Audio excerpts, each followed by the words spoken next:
और सबसे बड़ा मामला अभी बलिया का आया, जहां जयप्रकाश पाल जी को बीजेपी के नेता ने सरेआम सीओ, एसडीएम, पुलिस के अधिकारियों के सामने, या यूं कह ले कि सरकार के सामने सीने पे गोली मार के हत्या कर दी। और पूरी की पूरी सरकार अपराधी के साथ खड़ी है, बीजेपी नेता के साथ खड़ी है। और जो विधायक सुरेंद्र सिंह उसका साथ दे रहा है, उसके ऊपर भाजपा के प्रदेश अध्यक्ष फूल वर्षा कर रहे हैं। यानी पाल समाज के व्यक्ति की अगर आप हत्या करेंगे, हत्यारे का साथ देने वाले व्यक्ति की फूल वर्षा करके उसका स्वागत किया जाएगा। यह भाजपा का असली चरित्र, पिछड़ा विरोधी, दलित विरोधी चरित्र,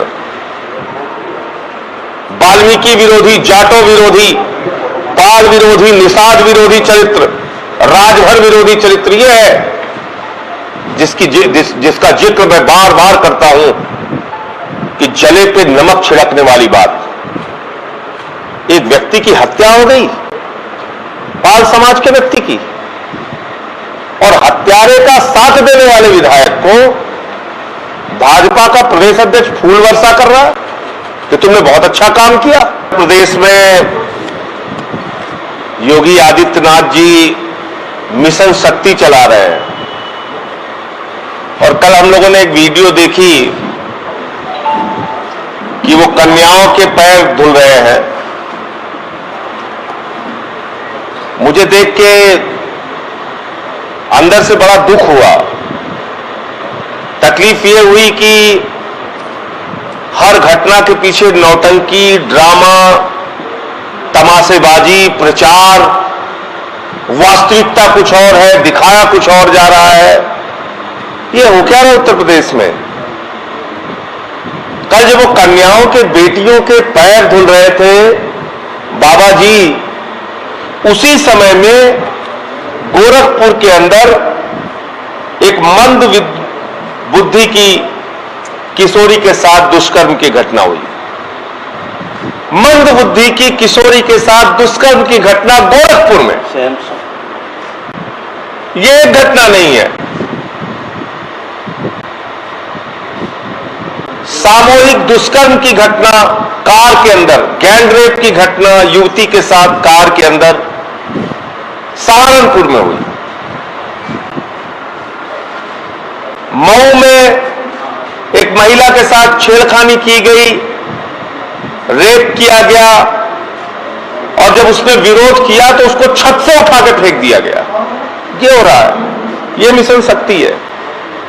और फिरोजाबाद में एक दलित समाज की बच्ची, उसको पिछले कई महीनों से कुछ गुंडे छेड़ते थे, तंग करते थे, परेशान करते थे।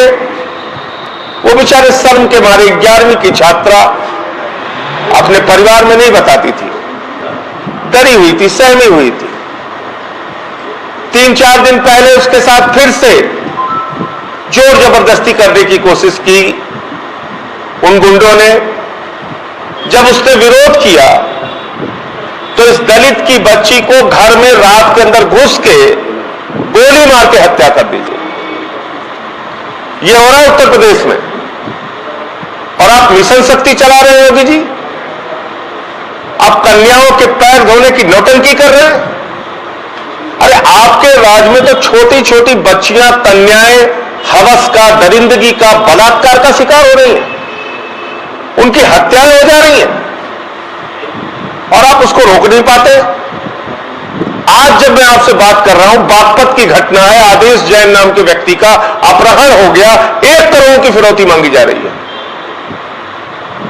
आपसे योगी जी उत्तर प्रदेश संभल नहीं रहा है। मैं बार बार कह रहा हूं, उत्तर प्रदेश की कानून व्यवस्था बद से बदतर हो चुकी है, और अब आदित्यनाथ जी को अपने पद पर रहने का कोई अधिकार नहीं, उनको इस्तीफा दे देना चाहिए। जिसके राज्य में छोटी छोटी बच्चियों के साथ बलात्कार की घटनाएं हो, और मुख्यमंत्री बेबस हो, मुख्यमंत्री लाचार हो, मुख्यमंत्री मिशन शक्ति चलाने का ड्रामा कर रहा हो, और जमीन पे हालात कुछ और हो। हुआ तो था मिशन शक्ति लखीमपुर में, एक बीजेपी नेता ने महिला पुलिस कांस्टेबल के साथ ही छेड़खानी कर दी।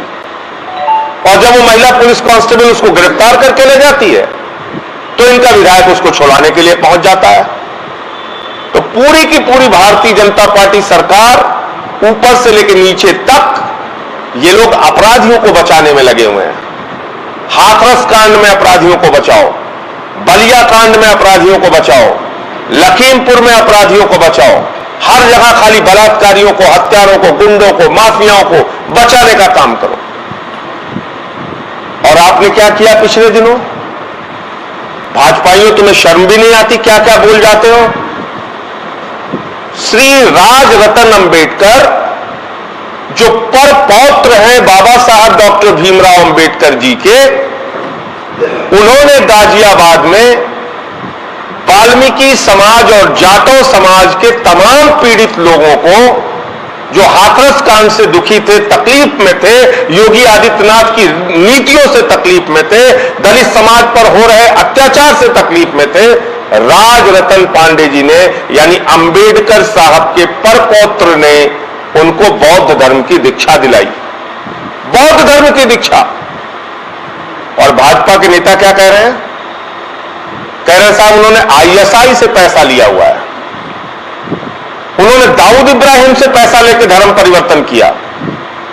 तो बाबा साहब भीमराव अंबेडकर जी के परिवार को आतंकवादियों से जोड़ने का जो दुस्साहस और पाप और गुनाह भाजपाइयों तुमने किया है, पूरा का पूरा दलित समाज हिंदुस्तान को इस बात को देख रहा है, उनको तुमने अपमानित किया है।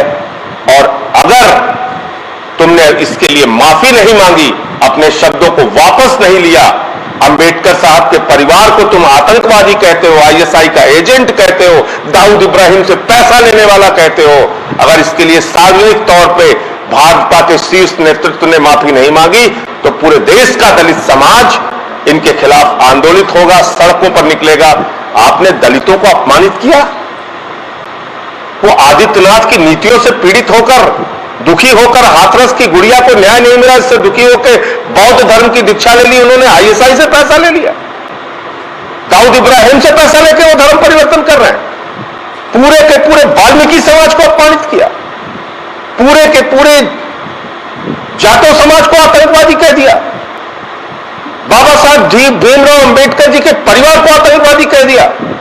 मैं आप लोगों के माध्यम से महाराष्ट्र के मुख्यमंत्री उद्धव ठाकरे जी से अनुरोध करूंगा कि बाबा साहब के परिवार और उनके परपौत्र राजरतन अंबेडकर जी को सुरक्षा उपलब्ध कराई जाए, क्योंकि भाजपाई उनको आतंकवादी समझते हैं, आईएसआई का एजेंट समझते हैं, दाऊद इब्राहिम से पैसा लेने वाला समझते हैं, उनके ऊपर कोई हमला, कोई बड़ी घटना भी करा सकते हैं। इसलिए माननीय उद्धव ठाकरे जी को उनको सुरक्षा भी उपलब्ध करानी चाहिए, ऐसी मैं महाराष्ट्र के मुख्यमंत्री से भी मांग करता हूं आप लोगों के माध्यम से। तो ये जो घटनाएं हुई हैं जिसका जिक्र मैंने अभी आपके सामने किया, आने वाले दिनों में हम लोग इसको लेके हर मुद्दे पे हम लोग आंदोलन कर रहे हैं, इसको लेके भी एक व्यापक आंदोलन हम लोग करेंगे और विभिन्न जातियों में जो उत्पीड़न की घटनाएं हुई हैं उनके बीच में जाके उनके बीच में सम्मेलन आयोजित करके, उनको एकत्रित करके, एकजुट करके उस सवाल को भी हम लोग उठाने का काम करेंगे। अभी हमारे कार्यकर्ता जो दलित भी थे, दिव्यांग भी थे, रात में घसीट के उनको गिरफ्तार करके पुलिस वालों ने, दिनेश सिंह बिष्ट यहां का थानेदार है, उसने रात भर जबरदस्ती थाने में रखा। उसकी शिकायत भी मैंने अनुसूचित जाति आयोग में दिल्ली के अंदर की है। हमारे विधायक जी, पूर्व विधायक महेश वाल्मीकि जी जो SC ST प्रकोष्ठ के अध्यक्ष हैं, और हम लोग अभी गए भी थे मिलने, हमारे प्रदेश अध्यक्ष सभाजीत जी भी गए थे और हम लोगों ने मिलकर, हमारे मुख्य प्रवक्ता वैभव जी भी गए थे, हम लोगों ने मिलकर उनके परिवार को भरोसा दिलाया है। इस मामले को लेकर मैं हाई कोर्ट में भी पिटीशन करने जा रहा हूं, हाई कोर्ट में भी मुकदमा कर देने जा रहा हूं। जितनी दलित उत्पीड़न की बड़ी घटनाएं उत्तर प्रदेश में हुई हैं उसको लेकर इलाहाबाद उच्च न्यायालय में एक जनहित याचिका मैं अपनी ओर से दायर करूंगा, जिसमें उत्तर प्रदेश के DGP, लखनऊ के पुलिस कमिश्नर, उस थानेदार जो हुसैनगंज का दिनेश सिंह बिष्ट है, इन सबको पार्टी बनाने का काम करूंगा और यहां के जो गृह सचिव हैं उनको पार्टी बनाने का काम करूंगा। ये न्यायालय में आए और जवाब दें कि किस तरीके से आप एक दलित दिव्यांग को कैसे, आपने हिम्मत कैसे हुई आपकी, आपने उसको कैसे पूरी रात जो है वो थाने में बैठाए रखा, जबरन उसको आप घसीट कर लेकर गए। हमारे एक और कार्यकर्ता महमूद अली जी को, उनको भी गिरफ्तार करके रखा गया बगैर किसी कारण के। ये उत्तर प्रदेश में पुलिस की खाकी वर्दी की इतनी गुंडागर्दी हो गई है, किसी को भी पकड़ो, किसी को भी मारो, किसी को भी अपमानित करो, किसी का भी इनकाउंटर कर दो, एक दादागिरी चल रही है, यानी खाकी का राजनीतिकरण हो चुका है उत्तर प्रदेश के अंदर। ये बहुत दुर्भाग्यपूर्ण है और इसके खिलाफ हम लोग। नेशनल दस्तक की आपसे गुजारिश है कि अगर इसको बचाना चाहते हैं तो नेशनल दस्तक को सब्सक्राइब करने के लिए रेड कलर के सब्सक्राइब बटन को दबाएं, फिर बेल आइकन की घंटी दबाएं। नेशनल दस्तक को बचाने के लिए बहुत जरूरी है कि हर खबर को शेयर करें, लाइक करें, कमेंट जरूर करें।